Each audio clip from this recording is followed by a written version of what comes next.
The Washerman's Donkey. Harun was a little boy who lived in a small village outside Karachi, the largest city and seaport of Pakistan.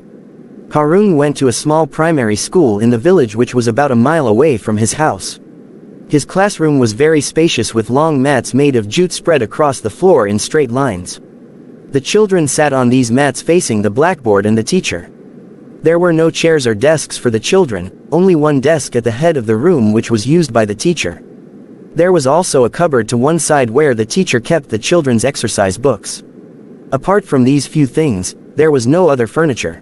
This was quite usual in a small village school in the old days. Harun was a good boy who respected his elders, his parents, and his teachers. He would get up very early each morning in order to get ready, eat his breakfast, and start off on the long journey through the fields, arriving at the school well before time. He worked hard and always finished his schoolwork. And he always remembered his parents' advice about never putting off today's work until tomorrow.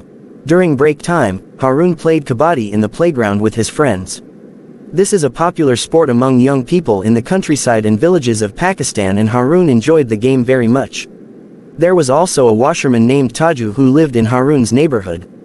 Taju owned a frail-looking donkey, and every week he would ride that donkey to the nearest town and collect bundles of dirty clothes from the people who lived there. Then he would ride his donkey to the riverside where he would wash the clothes. Taju had a bad habit of hitting the poor donkey legs with a long stick whilst riding. The donkey would make a terrible wailing sound, "Dei-hoon, Dei-hoon," while carrying Taju and the heavy bundles of clothes.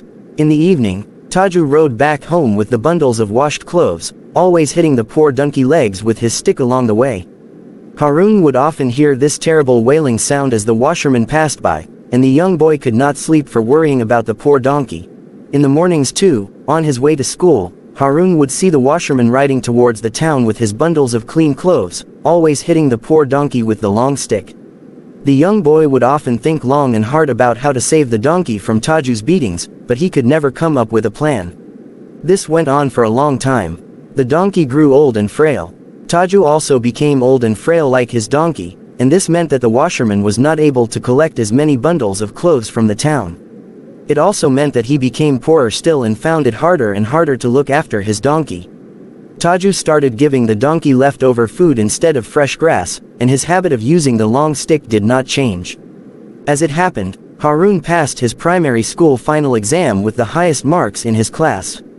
The headmaster presented him with a certificate along with a special prize. Harun became very popular in the village and his parents were delighted and proud of their son.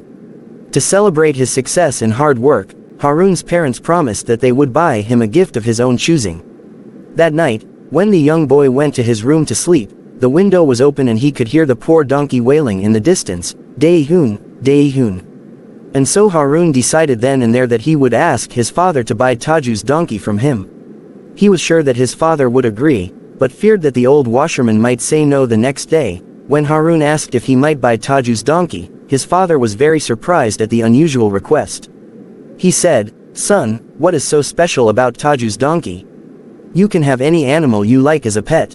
But Harun said, "No father, I would prefer to have Taju's donkey." Then the young boy told his father the whole story about how Taju would hit his donkey with the long stick, how he made it carry heavy bundles of clothes and feed it only leftover food instead of fresh grass. Harun explained to his father how he wanted to save the poor donkey from such cruelty. After hearing the story, Harun's father agreed to buy the old donkey for his son. And so, early the next morning, Harun and his father went to see Taju and asked the washerman if they could buy his donkey. Taju was very surprised at this request. Then he thought about how old and frail his donkey had grown, and how difficult it had become to feed and take care of. And so, after haggling for a good price, Taju agreed to sell his old donkey to the father and son. Harun and his father brought the donkey home with them and put it in the large courtyard at the back of their house. They also gave the old donkey fresh grass to eat and promised that it would no longer have to carry the bundles of heavy clothes or be hit with the long stick. Harun always made sure to look after the donkey and soon it grew strong and healthy even though it was still quite old. The young boy was very pleased because he could see how happy the donkey was in its new home. And now Harun would never have to hear the terrible wailing sounds, ever again.